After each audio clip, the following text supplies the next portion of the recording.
No último vídeo eu falei sobre a diferença dos motores a diesel para os motores a gasolina. Você que não assistiu esse vídeo ainda, corre lá para assistir, né?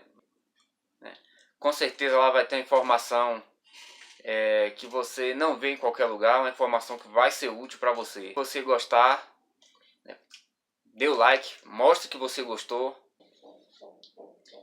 E no vídeo de hoje eu vou falar a diferença dos motores mais antigos para os motores mais modernos. Por que o motor moderno 1.0 ele tem mais potência do que um motor 1.6, por exemplo, mais antigo, 1.4. Todos dois aspirados, né? Sem turbina, né? Porque com a turbina já é uma apelação, né? Já é um item a mais. Mas na construção do motor, assim como foi no vídeo dos motores a diesel contra o motor a gasolina, eu vou mostrar para vocês aqui uma diferença na construção do motor. Então aqui eu já fiz um desenho aqui bem simples para vocês entenderem, para a gente ir direto ao ponto sem muita enrolação, né? Assim como no outro vídeo eu falei que o combustível influenciava muito na construção do motor, né? Quem assistiu o outro vídeo sabe, quem não assistiu vai lá assistir. Os motores também mudaram com a influência do combustível, né? Você tem, por exemplo, um Fusca com motor 1600, que é o motor 1.6, ou qualquer outro carro, Fusca, que é o mais fraco de todos, né, com a cilindrada grande dessa, o motor CHT 1.6 ou até mesmo o AP 1.6. Talvez esses outros motores ganhem, mas do Fusca, por exemplo, que tem 56 cavalos, contra um motor moderno que tem 70 cavalos em média, né? Um motor aí de 2008 para cá. Isso tudo se deve à taxa de compressão. A taxa de compressão é a quantidade de ar que o motor aspira, né? E que ele comprime. Ele vai, por exemplo, o carro a gasolina naturalmente, antigamente ele trabalhava com essa taxa de compressão aqui, ó, 8 partes por 1. Por exemplo, o pistão puxa aqui, ó, o pistão puxa uma quantidade de ar para dentro do cilindro e ele vai comprimir, né? Vamos supor que aqui seja o cilindro. Ele vai comprimir. Então o pistão ele puxaria aqui, ó, dentro do cilindro 8 partes de mistura ar e combustível. E quando as válvulas em cima, no caso aqui as duas válvulas se fecharem, ó, ela vai comprimir tudo isso aqui, ó, o pistão vai correr aqui para cima e vai comprimir aqui, ó, em apenas uma parte, né? Essa quantidade aqui, ó, essa compressão que gera dentro do motor aqui é chamado de taxa de compressão, a quantidade que ele consegue comprimir. No caso dos carros antigos a gasolina, ele usava uma taxa de 8 por 1, 8 partes de ar com combustível e comprimia em uma só para poder dar explosão, entendeu? Gerando a força do carro ali, ó. E os carros a álcool eram usados 11 por 1, né? O porquê, essa diferença toda, em outro vídeo eu explico para vocês a diferença do álcool para gasolina. Aí para frente eu vou fazer ele também. O Fusca, como eu dei de exemplo aqui, ó, com 56 cavalos, ele usava essa taxa de compressão 8 por 1, né? O Fusca álcool já usava uma taxa de compressão maior, né? E o que é que acontecia? Na época, né, a gasolina era uma gasolina pura, né? Ela era uma gasolina pura, ela era gasolina mesmo. No Brasil foi colocada uma lei que você poderia colocar até 25% de álcool na gasolina. Em 2023, se eu não me engano, esse número já subiu para 30%, entendeu? Então a gasolina de hoje, então quando você bota isso num carro com uma taxa de compressão de 8 por 1, carro já perde desempenho, né? É por isso que você vai botar um Fusca 1.6 contra um carro 1.0 de hoje, e o Fusca vai tomar pau. Ou até um motor, um CHT, um AP 1.6, é arriscado tomar pau de 1.0. Você vê que é quase 2 motores a mais. É um motor e meio, né, contra um motor só. E ainda assim esse aqui toma pau. Então o que aconteceu? A taxa de compressão desses carros de hoje, ela é em média 11 por 1. Ou até mais. Tem carro que é 11.7, quase 12 de taxa. E aí você consegue extrair essa potência absurda de um carro 1.0. O que acontece? A cava do cabeçote. Então o pistão vem de lá, ó. O pistão do Fusca, por exemplo, ele empurra até aqui assim, ó. O pistão sobe no máximo até, assim, até aqui.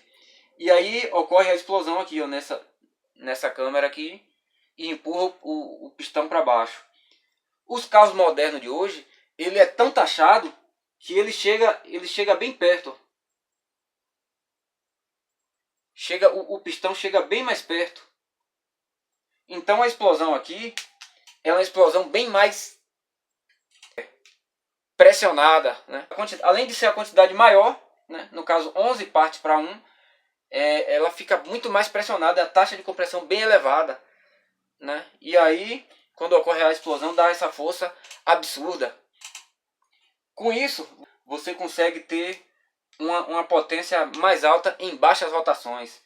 Ou seja, você consegue ter um carro mais elástico, né? Você tem 70 cavalos de potência a 6.000 giros, né? E o Fusca chega a 5, acho que é 4,5. O Fusca gira bem pouco. Então quando você tem um carro que gira de 0 a 6.000, você tem um carro bastante elástico, né? Você tem um carro que gira muito. Você pode colocar um câmbio mais longo. Você consegue ter um carro que pega da primeira para a segunda e joga bastante longe. Da segunda para a terceira, bem mais longe. Da quarta para a quinta. Então você consegue ter uma velocidade final também alta. Você consegue ter um carro forte aqui e que consegue chegar a 160 por hora. Porque a caixa de marcha dele é bem longa. A primeira para a segunda. Da segunda para a terceira. Da terceira para a quarta. Deixa eu apagar aqui para não bagunçar. E da quarta para a quinta. Entendeu? Fica bem mais longa. Aqui eu botei assim para você entender. Então aqui a quinta marcha eu consigo chegar a 160 com ele. Porque o motor tem força para puxar, né? Desde cá de baixo até lá em alta rotação ele consegue puxar. E o motor do Fusca, por exemplo, se eu botar uma caixa dessa aqui, ele consegue esticar aqui da primeira para a segunda. Só que para alcançar a terceira já fica mais difícil, tem que esticar muito, o carro já fica longo, né? E da terceira para a quarta a mesma coisa, porque eles são 4.500 RPM. Então ele consegue girar aqui menos, ele consegue girar bem menos. Eu vou botar um número só para você entender aqui, mas por exemplo ele consegue esticar até aqui assim, ó, né? Ele não consegue, não tem força, porque chega em 4.500 giros, ele não consegue girar mais do que isso. Então não consegue ter uma caixa de marcha longa, por causa da taxa de compressão baixa. Aí qual seria o ideal no caso para atualizar os carros mais velhos, né? Seria baixar a taxa de compressão mesmo, mandar taxar o cabeçote, entendeu? Mandar taxar o cabeçote. Tem essas curvinhas aqui, ó, nos cabeçotes. Você manda taxar, manda cortar no torno lá na máquina, e aí você vai ter uma taxa de compressão maior. Só que qual o problema? Não é recomendado fazer isso, entendeu? Algum dia, se eu puder, eu vou fazer isso, né? Porque o que vai acontecer aqui? No carro que não foi projetado para isso, as válvulas, por exemplo, as válvulas vai ser atropelada, né? Quando abrir a válvula aqui, ó, o pistão vai bater na cabeça da válvula. E é por isso que esses carros modernos, quando ele quebra uma correia, dificilmente ele não empena a válvula, porque é tão taxado, qualquer coisinha a válvula pega na ponta do pistão. Então quebrou ali, os carros mais antigos às vezes quebrava e não atropelava. Às vezes também, não era sempre. E os carros mais modernos, ele já trabalha ali bem pertinho, as válvulas já é bem próxima. Tem carro que chega a tocar a válvula no pistão. Você desmonta e você vê que a válvula chegou a tocar ali, ó, de tão taxado que esses carros são. Então é isso. Na internet tem vídeo aí ensinando a você a medir a taxa de compressão do seu carro. Basicamente é isso. Baixou a taxa de compressão do motor mais antigo para uma taxa de 8, por exemplo, que é uma taxa de 11, que é a taxa para rodar no álcool. Só que os carros flex hoje tudo usa essa taxa. A gasolina, né, já é adulterada com álcool. Vendo assim, a gente acha que os motores modernos só têm vantagem sobre os motores mais antigos. Não o motor do Fusca, que o motor do Fusca é uma tecnologia bem ultrapassada mesmo, né? Ninguém usa mais. Tem muitas falhas, apesar de ser um ótimo motor, né, para a época. Mas um motor comum, um CHT, por exemplo, vai ter a faixa de 70 cavalos, sendo 1.6. Aí você vê assim, ó, você diria o quê? Que obviamente o motor 1.0 só tem vantagem sobre os motores antigos. Se for 1.0 os dois, o motor CHT tem 50 cavalos, né? Se for os dois 1.0, o motor CHT tem 50 cavalinhos.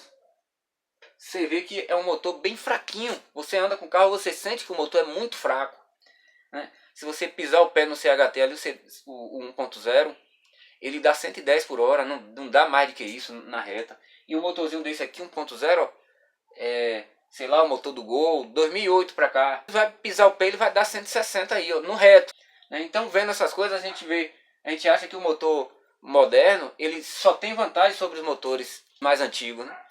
Mas não, né? As grandes desvantagens dos motores mais modernos, primeiro no Brasil, é o preço, o custo é absurdo.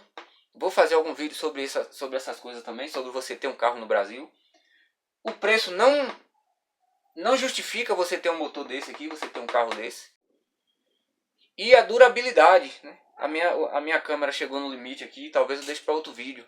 Mas a durabilidade desses motores aqui, ó, nem se compara com esses motores novos aqui, nem se compara.